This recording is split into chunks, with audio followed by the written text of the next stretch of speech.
Sir पहले जरा BL, हमारे प्रोड्यूसर साहब ने स्क्रीन पर रखा है, तो पहले बीएल पर ही बात कर लेते हैं। गौरव सर, आपकी टिप्पणी पहले क्या होगी बीएल को लेकर के? अभी क्या करना चाहिए सर? क्या यहाँ पे करेक्शन पूरा हो गया है डिफेंस में, या फिर अभी और करेक्शन बाकी है अभी? देखिए, जैसे मैंने शो के शुरुआत में कहा था कि अगर आप ओवरऑल स्ट्रक्चर देखेंगे तो एक मोमेंटम आता है, फिर एक टाइम करेक्शन का फेज आता है, जिससे आपको एक बेस फॉर्मेशन बनता है। तो यहाँ पे अगर बीएमएल की बात की जाए तो काफ़ी स्ट्रॉन्ग अपसाइड हमको देखने मिली। 300 से स्टॉक जो है, अब देखिए वन साइड ऊपर गया है।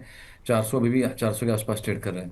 तो यहाँ पे मैं जल्दबाजी में नहीं रहूँगा। देखिए क्या होता है कि मार्केट में फॉर एनी रीज़न अगर थोड़ा भी प्रॉफिट बुकिंग अगर आता है तो जो स्टॉक सबसे पहले भाग चुके हैं, काफ़ी ज़्यादा भाग चुके हैं, वहाँ पे दिक्कत आपको देखने मिल सकती है। अगर आप बीएल के डेली चार्ट्स भी देखेंगे तो यहाँ पे आपको बेरिश डाइवर्जेंस आरएसआई में देखने मिल रहा है। तो यहाँ पे थोड़ा वेट करना चाहिए, क्योंकि अगर इसमें सही एंट्री पॉइंट नहीं लिया तो करेक्शन भी काफ़ी फास्ट आ सकता है। और मिस्ड आउट ट्रेड्स जो होते हैं उसमें सबसे ज़्यादा लोग फंसते हैं। तो यहाँ पे काफ़ी सारे ऑप्शंस हैं जहाँ पे आप कम रिस्क से आप अपसाइड दिखा सकते हैं। तो मैं बीएल को फिलहाल यहाँ पे अवॉइड करूँगा। हम्म। आपका डिफेंस पे क्या व्यू है सर? क्या करेक्शन अभी बाकी है, या फिर आपको लगता है कि पूरा हो गया? क्योंकि दो तरह के व्यू निकल के आ रहे हैं, एक ये कि नहीं अभी इसमें करेक्शन बाकी, अभी और टूटेंगे। एक ये कि नहीं भाई अब मौका मिल गया, कई सारे शेयर तो 10-10% टूट गए। अब जैसे जीआरएससी अभी भी 2% नीचे है आज भी, तो ठीक ठाक करेक्शन आ गया है। आपकी टिप्पणी और फिर जीआरएससी पे आपका व्यू। अब देखिए, इंटर डिफेंस में मुझे लगता है कि मैंने पहले ही बताया, जिस दिन डिफेंस डाउन होगा उस दिन मैं एक्यूमुलेशन करना पसंद करूंगा। और विपुल जी, आपको याद ही होगा मैंने बहुत बार बताया कि डिफेंस में मैं पॉजिटिव हूँ। The concern is a valuation. मुझे लगता है कि शॉर्ट टाइम फ्रेम में बहुत ऊपर चला गया था। अब मुझे लगता है कि गार्डन रीच के साथ अगर हम देखेंगे, यहाँ पे जो ब्रेकआउट आया था ऑलमोस्ट 2730 के आसपास, वीकली टाइम फ्रेम में ब्रेकआउट आया था 2730 2750 के आसपास। तो प्रोबेबिलिटी वही है, एक बार फिर से ना सर 2750 2800 2800 के आसपास आ भी सकता है। लेकिन ये कहना बहुत मुश्किल है कि कितना नीचे आएगा। तो मेरा मानना यहाँ पे ऐसा है कि मैंने कल भी बताया था कि 3050 के आसपास था, कि आप एक बार 40% इन्वेस्ट कीजिए, आज यहाँ पे और 20% निवेश कीजिए, बाकी यहाँ पे और 150 पॉइंट नीचे आता है तो और 20% इन्वेस्ट कीजिए। ऐसे 30 40 20 ऐसे करके निवेश कीजिए। ईच एंड एवरी डीप में थोड़ा बहुत आप एक्यूमुलेशन कीजिए। ऐसे करके आप बाय करोगे ना तो आपका एक फ्रेश, अच्छा बढ़िया जो है फेयर वैल्यूएशन के साथ बाइंग होगा। लेकिन अचानक एक तरफा पैसा डाल दोगे, जैसे कि बहुत सारे लोगों ने किया है 3300 3400 के आसपास, और हमने बार बार बताया था कि लेवल आपको मिलेंगे। सो सर, हेल्दी करेक्शन मैं देखता हूँ इंडिया डिफेंस में। मैं ऐसा नेगेटिव नहीं देखता हूँ। जैसा कि मेरा मानना है कि इंडिया पाकिस्तान का जो जिस तरीके से वॉर, इंटायर दुनिया में जो वॉर सिचुएशन चल रहा है, इसमें हमारे इंडियन गवर्नमेंट भी और अलर्ट हो गया, और बिफोर द दिसंबर आप देखेंगे कि एक बार टॉप बना सकता है। और इस बार बजट में भी स्पेशली डिफेंस सेक्टर में जितना एलोकेशन होता है हर बार, इस बार तो थोड़ा स्पेशल मुझे और कुछ लग रहा है। तो वही सर मैटर है। मैं कल ट्विटर में भी पढ़ रहा था कि अ, आपके पास कितना बढ़िया कार हो, कितना बढ़िया आपने ठीक से अपने फुल टैंक करके पेट्रोल भरा हो, लेकिन ड्राइवर अच्छा नहीं हो तो आप लॉन्ग नहीं जा पाएंगे। तो यही है सर, कितना बढ़िया सेक्टर हो, कितना बढ़िया स्ट्रांग हो, अगर आप अच्छा वैल्यूएशन के साथ निवेश नहीं कर पाएंगे ना तो वहाँ पे पैसा नहीं बनता है। तो आई बिलीव ऑलमोस्ट टॉप था 3500 के आसपास, नीचे आ चुका है 2971। फिर से थोड़ा एक्यूमुलेशन कीजिए, और मैक्सिमम आ सकता है 2750। उसके लिए थोड़ा बहुत और 10% 20% कैश में बैठिए और एक्यूमुलेशन कीजिए। ठीक सर, ये बात यहाँ पर निकल करके आ रही है। और यहाँ पर इस बीच अगली कंपनी जो है लेकर के आते हैं सर। आज एचएल पे आपका व्यू जानना चाहेंगे। गौरव सर, आपका व्यू क्या होगा एचएल को लेकर के? एचएल पे काफ़ी लोग बुलिश हैं, आज थोड़ी सी रिकवरी है यहाँ पर। उस तरीके से यहाँ पर करेक्शन, उस तरीके से यहाँ पर तेज़ी भी नहीं आई बाकियों के मुकाबले। कैसा लग रहा है 4800 के आसपास आपको? देखिए, एकदम प्रीवियस स्विंग हाई को रीटेस्ट कर रहा है यहाँ पे स्टॉक। वो आपके 4750 के लेवल्स के आसपास के हैं। तो किसी को अगर यहाँ पे बाय करना है तो आप 4750 के स्टॉक पर से बाय कीजिए। जैसे मैंने कहा, दूसरे स्टॉक्स भी हैं, बेरिश डाइवर्जेंस यहाँ पे भी है, टाइम करेक्शन यहाँ पे भी है। लेकिन एक जो होता है कि एकदम सपोर्ट्स के पास में है, तो किसी को अगर एक ट्रेड लेना है तो मे बी 8-8% की स्टॉप लॉस से यहाँ पे बाय कर सकते हैं। सस्टेन अगर हो गए, और जैसा आप चर्चा भी करते कि काफ़ी हाइब्रिड स्पेस है और कोई पॉजिटिव इसमें अपडेट देखने मिलता है, तो एक एक 4-5% का स्विंग आपको देखने मिल सकते हैं। तो मेरे हिसाब से 4750 से यहाँ पे बाय कर सकते हैं। ठीक है सर, ये बात एचएल को लेकर के निकल के आ रही है सर। अगली कंपनी आपसे जानना चाहेंगे बीडीएल को लेकर के प्रदीप जी, लेकिन उसके साथ साथ ये भी जानना चाहेंगे कि हमारे एक दर्शक है कह रहे जीआरएससी पे जो है मैं इसे बेचना नहीं चाहता हूँ। इन्होंने 2312 पे लिया हुआ है, कह रहे मैं बेचना नहीं चाहता हूँ, क्या मैं इस लेवल पे एक्यूमुलेट कर सकता हूँ? तो क्या टिप्पणी रहेगी? देखिए, मुझे लगता है कि आपको एक्यूमुलेशन करना चाहिए। जिस तरीके से स्टॉक नीचे आया है और अच्छा एक वैल्यूएशन के साथ ट्रेडिंग हो रहा है, मुझे लगता है और 150 पॉइंट प्रोबेबिलिटी है, 150 से 200 पॉइंट मैक्सिमम। क्योंकि अगर उसके नीचे गया तो इसका स्ट्रक्चर खराब हो जाएगा, और आई बिलीव कि आपको यहाँ पे डेफिनेटली एक बार एक्यूमुलेशन आप कर लीजिए। और बीडीएल में देखिए, बीडीएल मुझे लगता है कि अभी भी बहुत नीचे आने का पॉसिबिलिटीज है। 1775 1775 1750 यहाँ तक आने का पॉसिबिलिटीज है।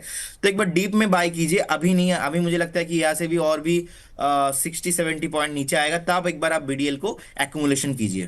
क्योंकि क्वेरीज काफ़ी ज़्यादा रहती हैं जिस तरीके से 2 दिन में गिरावट देखने को मिली है।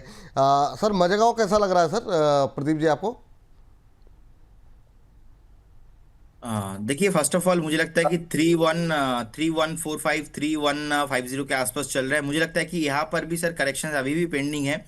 डिफेंस में जिस तरीके से यहाँ पे थोड़ा बहुत सेलिंग आ रहा है, मुझे लगता है कि आपको एक्यूमुलेशन करना चाहिए। 3050 का एक लेवल रहेगा, यहाँ से भी 100 पॉइंट नीचे स्टार्ट करना चाहिए। अभी भी एक बार वेट कीजिए। और विपुल जी, मेरा एक क्वेश्चन आपसे है, आपको हाँ कैसा लगा डिफेंस सेक्टर? क्योंकि हम बात कर रहे हैं लगातार, आई थिंक हमने मोर देन 30 टाइम्स डिस्कशन किया बिल्कुल। डिफेंस सेक्टर को लेके, और हर बार मैंने बताया कि डीप में लेना है। और मुझे देख के बहुत ही अच्छा लग रहा है कि जैसा मेरा यहाँ पे मैंने बताया था आपको, देखिए वैसे ही नीचे आ रहा है। क्या होता है ना विपुल जी, ये मौका जो आप लोगों को दे रहे हो, हम जैसे एनालिस्ट को दे रहे हो, यही सर सबसे बड़ा बात है कि बहुत बार डिफेंस सेक्टर को लेके मेरा टीम भी बोल रहे थे कि सर आपने बहुत बार बताया डिफेंस सेक्टर को लेके कि नीचे लेना है, नीचे लेना है, ऊपर नहीं लेना है। तो सर अभी वो नीचे आ रहा है, मौका आ रहा है। तो इनफैक्ट मुझे लगता है कि सर मैस्डैक को लेके भी, मुझे लगता मजदूर है को सर लेके भी। प्रदीप जी कि पिछले 2-3 महीनों में जिन लोगों ने भी ये 10 बजे के प्रोग्राम के साथ हमारे साथ जुड़े होंगे ना, डिफेंस में उनसे कोई अपॉर्चुनिटी छूटी नहीं होगी।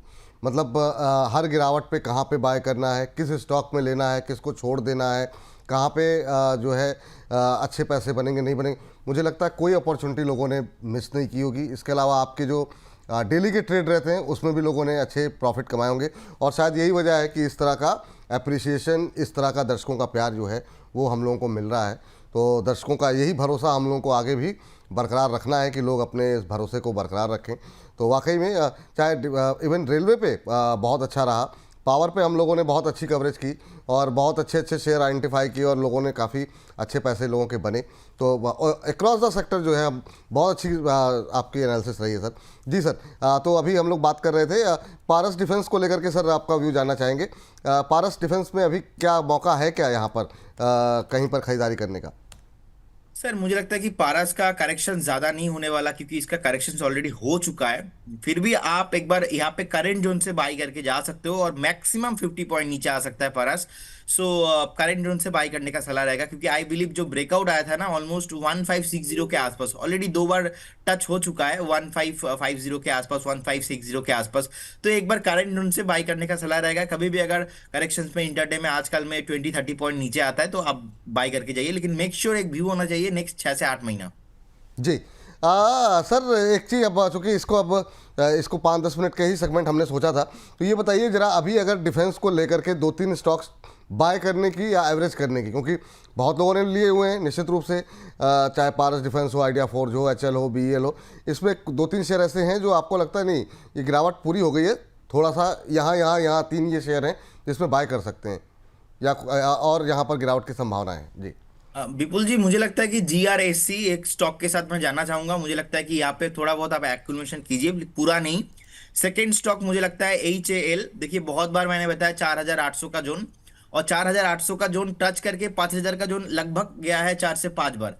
तो मुझे लगता है कि फिर से 4800 का जोन आया है। यहाँ पे आपको 50% इन्वेस्ट करना है, आप जो इन्वेस्ट करने के लिए सोच रहे हो। बाकी मुझे लगता है कि एक दिन पैनिक जोन में और एक डीप आपको मिल सकता है 4450 से लेके 4500 का जोन। ये दोनों अगर आपका बाइंग होता है दोनों जोन पे, आपका जो एवरेज प्राइस है बहुत ही बढ़िया हो जाएगा। इसमें मेरा टारगेट जैसे मैंने बताया था कि 7500 8000 का टारगेट मेरा लॉन्ग टर्म में वही टारगेट है सेम। बट यही है कि बहुत सारे लोगों का ऐसा मानना होता है कि अरे सर आपने 7000 का टारगेट दिया था, अभी तो ये फिर से क्यों 4500 बोल रहे हो? भाई साहब ये स्टॉक मार्केट है, तो कभी ऊपर जाएगा तो नीचे जाएगा। आपको अगर बाय करना है तो अच्छा वैल्यूएशन के साथ बाय करना है। और मुझे लगता है कि HAL पे 4,800, यहाँ पे आप एक बार 40 से 50% निवेश कीजिए, बाकी एक बार 4,450 से 4,500 कभी भी आता है आप जाइए बाई करके। और परास मुझे लगता है कि ज्यादा नीचे आने का पॉसिबिलिटीज और ज्यादा नहीं है, क्योंकि ऑलरेडी ब्रेकआउट के पास रिटेल जोन के आसपास ही चल रहा है। एक बार थोड़ा बहुत करेक्शन होगा, ओवरऑल 30-40% इन्वेस्ट कीजिए, बाकी थोड़ा एक बार आप बने रहिए। बाकी मुझे लगता है कि जिस नेक्स्ट जब रैली आएगा तो उस रैली में आपको मुनाफा भी बहुत होने वाला है। कोचिन अवॉइड करें अभी? कोचिन कोचिन। को हाँ, दबाव आज का जो है ठीक ठाक देखने को मिल रहा है, 2.25% नीचे इस समय ट्रेड करता हुआ, ऊपरी स्तरों से फिसला है। अभी अवॉइड करना चाहिए, कौन सा लेवल कंफर्टेबल होगा? कोचिन मुझे लगता है यहाँ से भी और सर 150 से पौने 200 पॉइंट नीचे आ सकता है, क्योंकि इसका जो ऑलमोस्ट एक पैनिक लो था 1770 के आसपास, अभी 2084 के आसपास चल रहा है, तो आपको इजीली मिल जाएंगे 1950 से लेके 1930 के आसपास। तो एक बार थोड़ा बहुत वेट करके जाइए, अभी भी राइट टाइम नहीं आया है।